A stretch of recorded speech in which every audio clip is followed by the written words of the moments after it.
Today, as part of my series on weak interactions, I want to talk about how a neutron is produced. Now, a neutron is produced when an electron and proton combine. The electron converts the neutron to a proton. Now, in quark theory, you'll hear how quarks are involved, but I don't want to get into that in this video and just talk about how the electron gets united with the proton, because that alone is fairly complex. And the reason for the complexity is we know from proton scattering experiments that a proton is surrounded by a shell of polarizable quantum fluctuations, thousands and thousands of them, because those are what we're scattering off of. And these are called partons based on a term that Feynman came up with. But in reality, they're quantum fluctuations. In quark theory, they'll say that they're quark-antiquark pairs. I say they're proton-antiproton pairs. Because specifically, not only do these quantum fluctuation pairs align based on the electric charge, they also align based on the matter and antimatter orientation. So these pairs will be preferentially proton-like in terms of their matter-antimatter alignment. So what we have is this shell. And not only is the shell polarized, it's also rotating. Because during the polarization of these quantum fluctuations, it requires less energy if they're all rotating in the same direction. And the shell is rotating at the speed of light, because that is what we know, because the speed of light is the term we include in the magnetic moment of the proton and at the shell's diameter.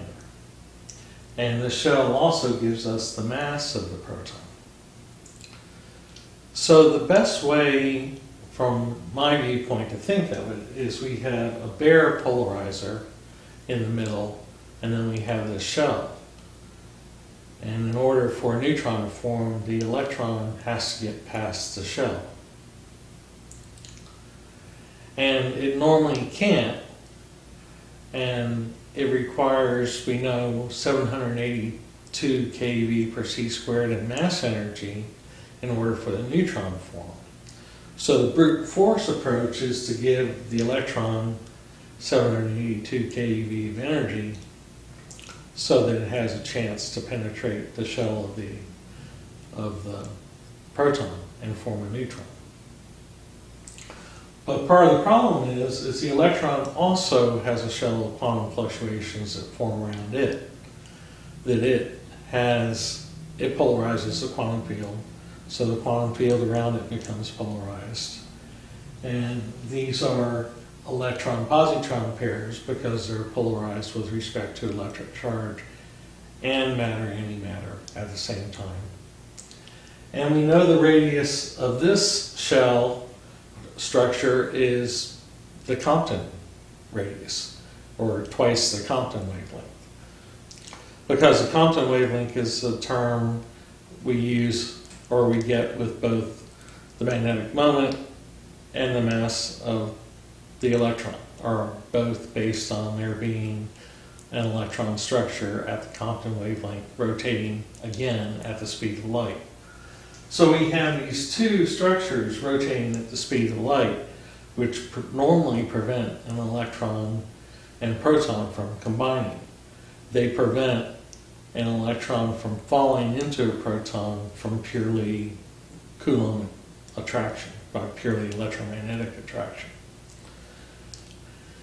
Which is a good thing, because if there wasn't some form of repulsion, then all electrons and protons would form neutrons and there wouldn't be any atoms.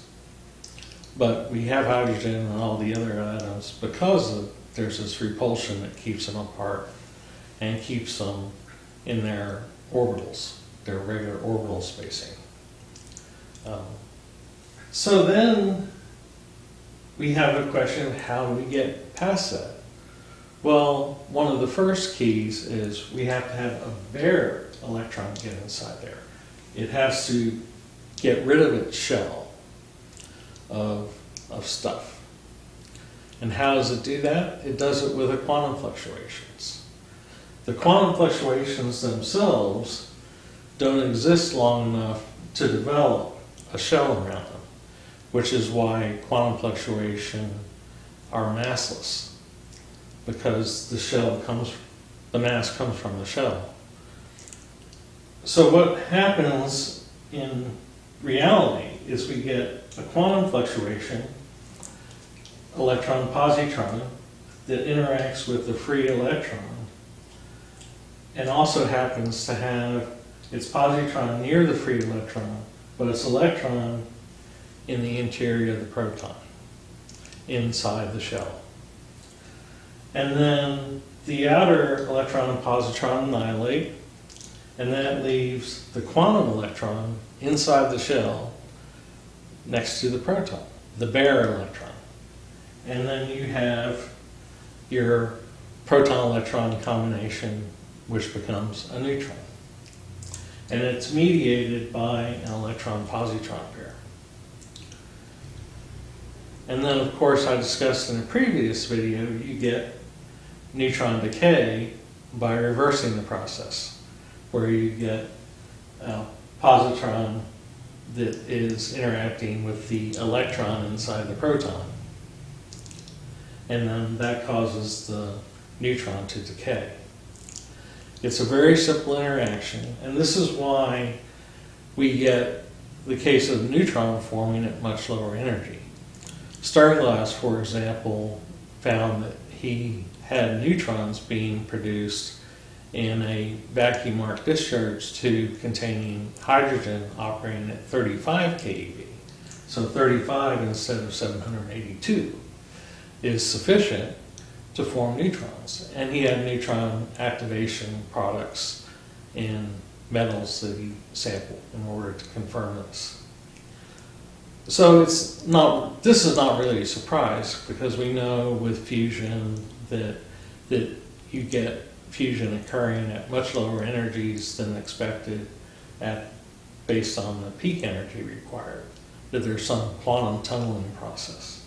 Well, this is the quantum tunneling process that causes neutrons to form. So it's all pretty simple, and this is also involved with forms of beta decay, where protons are converted to neutrons by capturing an electron. And I'll talk about that more specifically in the next video. Another key point is that the energy for the formation of the proton, the extra energy, comes from the quantum fluctuation. So we have to consider the quantum field energy when we look at the total conservation of momentum. And it's not necessary to include a neutrino in this equation.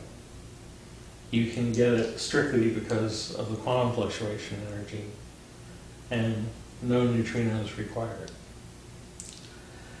Anyway, I hope you enjoyed this video. I hope you learned a little bit about how neutrons are really formed by combining protons and electrons, and the problems involved with the shell interactions. And if you liked it, please like and share it with your physicist friends, and subscribe to see more videos, my future videos or my older ones. And if you want to learn more, I have some books for sale that talk about quantum field theory, and one on particle theory in particular, Goodbye Quarks, the Onium theory, that discusses the proton and electron quantum field structure and how that relates to its properties like mass and magnetic moment and spin. If you'd like to purchase one of my books, I'm a retired independent researcher, and the money from book sales helps me in my retirement, and I appreciate that. I also have a Patreon account. So thanks for watching.